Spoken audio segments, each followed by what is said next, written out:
Amensol Shadow, in the Shadow of the Sun, Part 5. I already told you, I'm no puppet, Cater said to Cole. Cater flexed up as he spoke to get the message across. His mother had been a strong woman, enduring poverty and a cruel father growing up, and working her way to command several troops under the cavalry units before her life was ended in battle. That same cavalry had been led by Cole's mother during the Deicide War 30 years ago. A thought that had not been lost on Cater and added some credence to his story. But after her death, he was taken at age 10 to live with a stranger, an old man with no children out by the coast. The old man was nice enough, but very distant, keeping to himself mostly, and never allowing him to go on his trips to the towns out closer to the capital city. He was apprehensive of everyone. He had a few friends in the village close by. Mostly he had grown up wishing he could be back home in the capital city of Thronefast. The old man's phobias had robbed him of a normal life, a life to which he had grown accustomed. He had been told many times living on that farm not to ask questions. The old man didn't like sharing anything with Cater, even when it didn't make sense. Most of what Cater had learned of the world had happened outside of that house, on his adventures when he would periodically run away. At 17, just 3 years ago, he had taken it long enough and decided he would leave home, move close to the city for work. And although the old man had kept a thumb on him the entire time he lived there, he did not fight the decision. Cater assumed he was tired of taking care of him and decided to take a gift of him leaving. And he never saw that old man again. Cole had told Cater that he was foolish for doing what he was told, not being his own man. That made him more infuriated given his life and his abandonment. "You're a joke, old man," Cater continued. "You claim to know so much about my life, so it should be obvious to you that I am my own man, since no one else was around to teach me how to be one. If you're so concerned about how I turn out, then why didn't you try to teach me yourself?" Cater had no idea why the stranger was starting to get to him. Why did he care so much about what this man said to him? "My lot was cast long ago, just like yours was," Cole responded, ignoring the rise of emotions in Cater. "Like you, my adolescent years shaped me into what I needed to be, whether I liked it or not. Once I was old enough to understand what I was, it was my sense of honor and commitment that shaped how I used that lot I was given. Don't think that I don't know that honor and duty have been bred into you, because I know they have," Cole said, leaning closer as his tone turned commanding. "You can't tell me you don't feel compelled to fight when you see a weak man oppressed, or a man of wealth or power taking advantage of others less fortunate. Don't tell me you don't want to tear down false pretenses of status imposed on men not worthy of their accolades. I ensured that was bred into you your whole life, through your mother, through your struggles, and through my absence." The old arches to the long-destroyed city of Havensong towered over the path leading into Thronefast, the capital city of the nation of men. The last of the scaffolding was piled to the side of the road, no older than a season. Work of salvaging the great stones from the shallows of the southern sea had taken several years with the help of some elven magic to assist with their transportation through levitation. It was a project King Avendir had started after the defeat of the Ravaging Lord, signaled the ending of the Deicide War, where people from all races fought against and beside their own deities to preserve their existence. One of the only things that Aliston had agreed with Avendir on. Cole knew his position on pretty much everything Aliston thought about all of Avendir's decisions. He had to hear about them every day. As Cole walked under the arches, rubbed his hand against the still smooth stones, passed over the iron pins from which the gates of the city once hung. Corinna, his mother, had given the order to set the gates on fire to obstruct the advance of the Revenant army into the city. She was buying time to save her people. Just walking under them, he felt closer to her again, imagining her having to set fire to the city she defended to her death. She and Cole had walked together through the gates of that city many times, having this reminder of her brought him comfort on his current mission. Alaston had laid out the plan.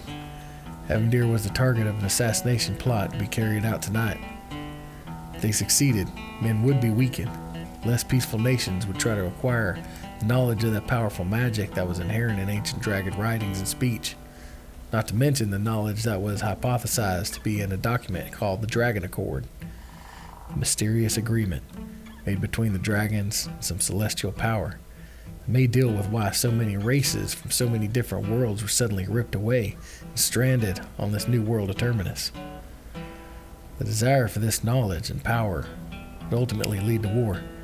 And with men in a weakened state and their king dead, no son old enough to succeed him, nations of less free societies could snatch control from others. But on the other side, if an attempted assassination fails and Avendir retaliates, it could push him to use the power he has only begun to understand. This move could also be dangerous, leaving many nations in fear, which leads to conflict and war. Alaston insisted that they do whatever they can to prevent the assassination without alerting Avendir of it. This involves sneaking into the hall, taking care of an adversary with little to no noise. Cole had been training all his life for ranged combat, from bows to throwing daggers, trained on horseback and while running. He also had been taught to move silently. Along with the assistance of Alaston's limited knowledge of the magic of the Dragon Tongue, his abilities were amplified. Cole's backpack bounced against his back as he strolled through the last archway, thinking about the task ahead. He could begin to see the walls and buildings of the city of Thronefast. It was all still under major construction, but obviously Avendir had done well in engaging trade with the other friendly nations. Most of the Sacred Six races had fought together in the Deicide War. There was plenty of money and work in this city, and it brought refugees and migrants from many different races for the opportunity to build an empire in business. Last time Cole had traveled to Thronefast, he was tasked by Alaston to acquire a map in Narian's office that showed the locations of rumored fragments of the Dragon Accord, recorded by different races many years earlier. The map was precisely where Alaston's informant told him it would be. To his surprise, it had contained many more fragments than he had thought there would be. It was unsettling how much of this dangerous information was rumored to be out there, and even scarier, King Avendir had access to it. After he had fulfilled Alaston's wishes, he spent an hour walking around inside the city walls, checking out the busy scene, far busier than anything he had ever seen during the Second Watch. Blacksmith was open for business. Soldiers were training behind their barracks. The tavern seemed to still be full. It was exciting for a country boy his age. Part of him longed to be in the mix instead of training his life away out on a ranch. He could get used to this, he remembered thinking.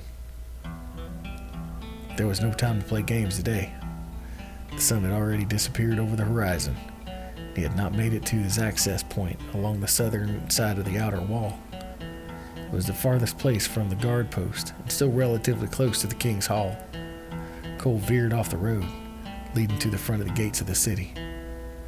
The terrain dipped on the south side of the city, became slightly more dangerous at night. Cole's coat had saved him on the last trip, walking into a nesting area of wolves. He had been able to climb a tree just before the odor reached the animals. There was at least 8 in the pack. He had not been wearing the glyph coat. He would have been heard by them far before they had been seen by him. The area was densely packed with an old forest, being far enough from the impact of the great collision that had brought men to Terminus 31 years earlier to spare it from ruin. Tales of the early days of their arrival on this new planet were filled with danger and despair, so many lives being lost from lack of shelter and food. The climate also had been impacted by the collision, bringing torrential downpours of precipitation in the middle of a severely cold winter. Many called it the cursed frost of the first year. It was when his father's grandfather had perished, he had been told by his mother. Cole instinctively headed for the nearest low tree branch and bounced up as fast as he could. The sound had come from the east, and he peered under the dark canopy, hoping to catch a glimpse of the streaks of moonlight that made it through. A short time of anxiety felt like an eternity until movement caught his eye, followed by a low moan. An elderly orc, crawled through the foliage under the trees, dragging his body, crying out as he did so. Cole finally noticed it. One of his legs was missing. He had scratches all over his back. With almost no sound, the wolf jumped out from the darkness and pressed his front paws up into the orc's back. He wheezed. The wolf jumped off and bounced around him, playing with his prey like a pup. It obviously was a younger wolf, but full grown. It stood over 2 cubits at the shoulder, the large face standing probably pretty close to Cole's shoulder height. Another wolf appeared, and then another. The older wolves snapped at the young pup. This was no time for games. This was feeding time. Another wolf lunged at the orc, grabbing him by the back of his neck. The elderly orc yelled out in pain. It would take fierce strength to break through the thick, muscular neck of an orc, but they needed to kill their prey, so the others barked and goaded him to finish the job.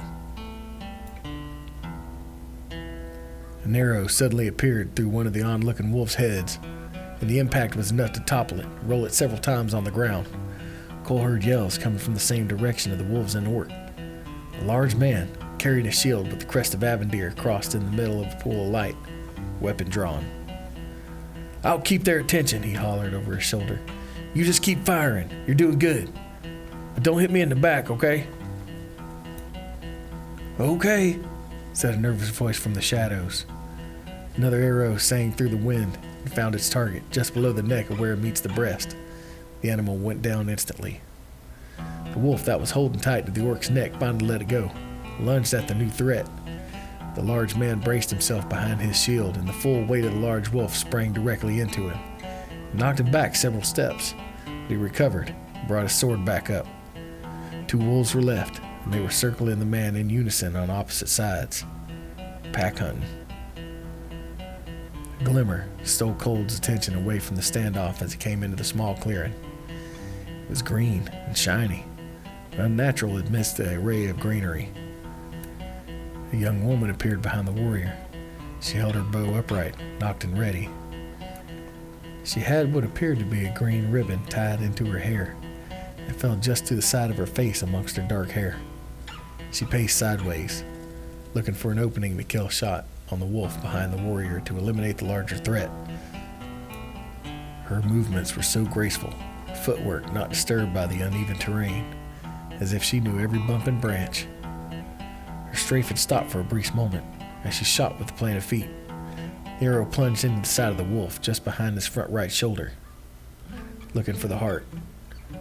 She had found it, and the wolf dropped, wheezing its last breath. At the death of his last support, the young wolf, the only one left, barked once, spun around and flew off into the cover of night. "He's dying," the girl said, dropping to the side of the elderly orc. "Well, we might be able to keep him alive long enough to get some intelligence from him," the warrior said, holding over his condition. "He's really suffering, Uncle," she replied and looked up at him distressed. She stared at him with her beautiful, concerned face until he acquiesced. "I'll take care of it," he said. He walked over and knelt by the orc, who was wheezing but not moving.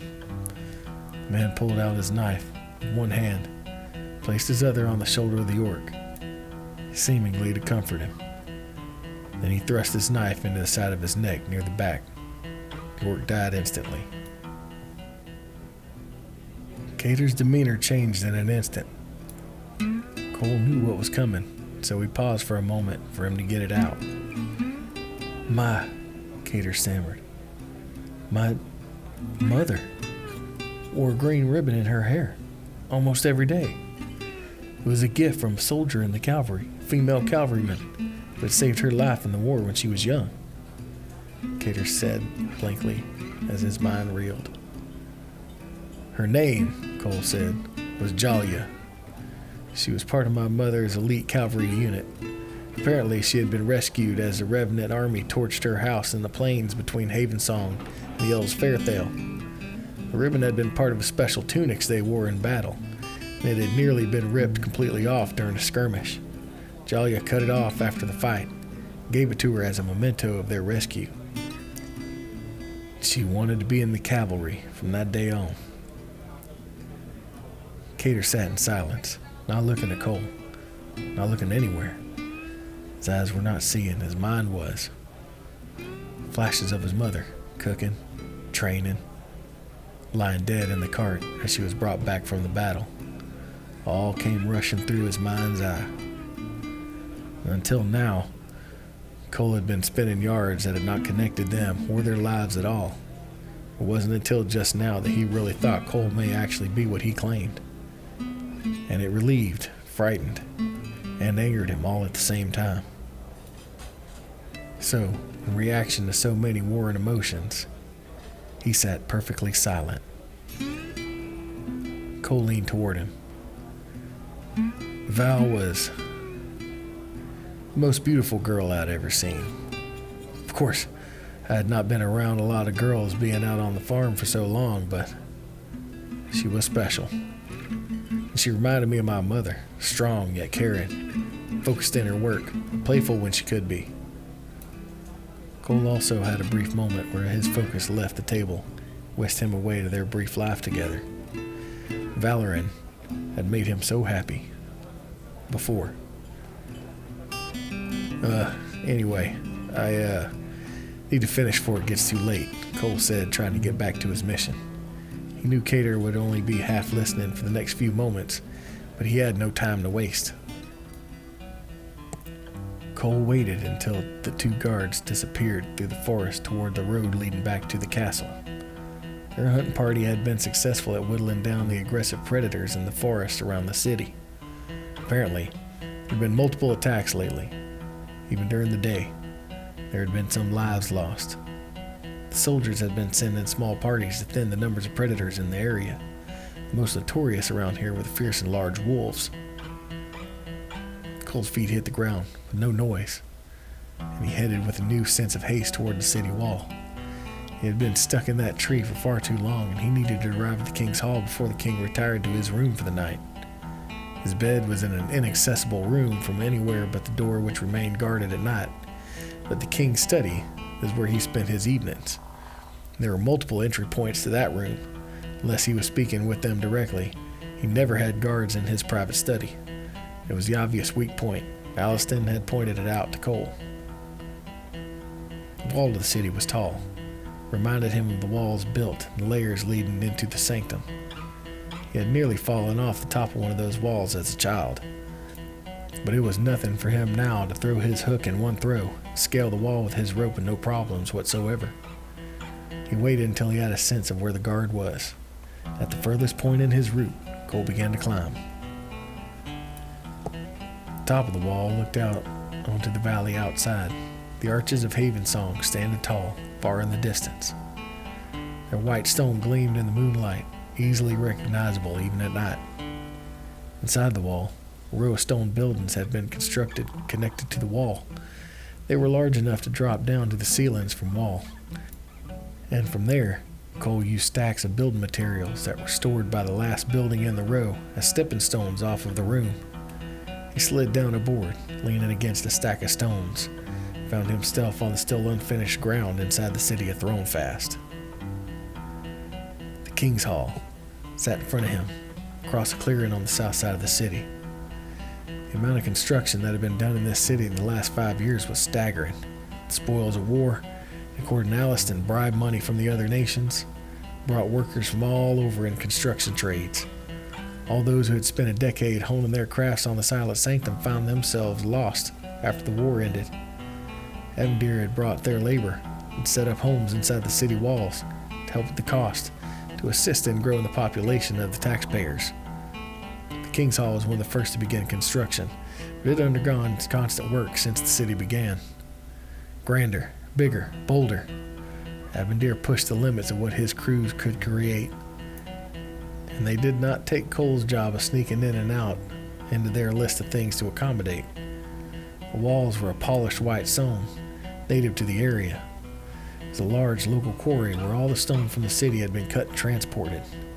The stones left little to no fingerholds. Tossing his hook up onto the balcony or through a window would certainly be found out in short order. Cole ran to the side of the hall, searched the ground near the back wall. Cole was amazed to find it laying there, still untouched over the last several months. The javelin lay in the dirt and weeds in a trivial corner around the grounds surrounding the hall where he had dropped it last time he was here. He picked it up and ran back around to the side by the balcony. 4 cubits up, Cole saw the hole, a slightly off plumb meeting where 2 stones was just enough space to ram the blade of the javelin. Cole searched around for something to stand on and eventually brought back a crate and placed it under the hole. Once on top, he lined up the javelin with the hole, looked around just to make sure he was still alone, thrust the javelin in as hard as he could. The blade sank to the shaft. Cole ran back, put back the box from where it had come. Luckily, this area was still underdeveloped, had no visitors at night when construction was not happening. He jumped up and wrapped his hooked right arm on the staff. The hook pulled up the straps that kept it in place on the stump at the end of his arm. He reached up with his hand, pulled himself up onto the shaft. He worried each time about the shaft breaking under his weight. The hardwood handle was strong, and he had never had a problem in the handful of times he had used it. From his perch, the balcony was still a good distance, but manageable. Cole readied himself, breathed deep, and thrust himself through the air toward the landing. His left foot missed the block between the buttressed wall, but his right foot luckily landed with his toes on the edge, and his hand found the knob at the top of the buttress, and he pulled himself up and stopped for air. He bent over, put his hands on his knees. The physical part may be done, but the hard part was still to come. Cole had given little thought to killing someone at the climax of this mission. The reality was starting to sink in. A cool breeze blew onto the beautiful stone and wood balcony outside the king's study. Cole let the wind calm his nerves. And then something blew across his shoe. Cole looked at what appeared to be a cloth, folded up by the wind, trapped around his ankle. He lowered his hand and grabbed it. He used his hook to spread it out on the ground in front of him. It was a black cloth, square, smaller than a piece of note parchment, about a man's handspan across. He could vaguely see something through the fabric. He turned it over, spread it out again. His breathing stopped for a moment. In the center of the cloth was a symbol, a bird, raven, brushed on with red paint. They were already here. Cole panicked. He wasn't sure if he was too late. He looked around, through a narrow window into the study. If only he hadn't been stuck in that tree. If he was late, just think of the consequences.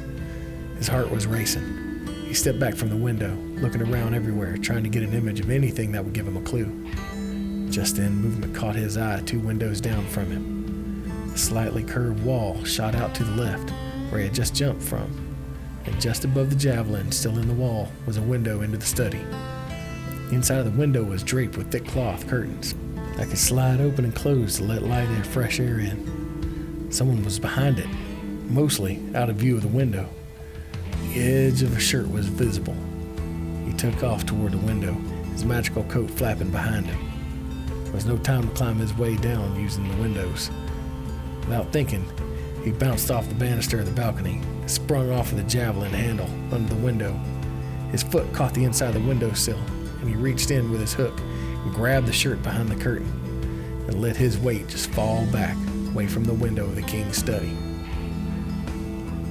He was weightless for a moment. Then, a dull pain moved through the better part of his body as the wind left his lungs. He lay on the ground below the window, having fell a full, large story. He gasped for air, but it didn't come immediately. All his attention was on the idea of suffocation. He wasn't even sure if anything was broken. All he knew was he couldn't breathe. Slowly, the air came back into his lungs. He took several large breaths, coughed. Everything hurt. He moved parts of his body one at a time to make sure they were still working. And then he heard a groan. Next to him on the ground lay an assassin of Red Raven.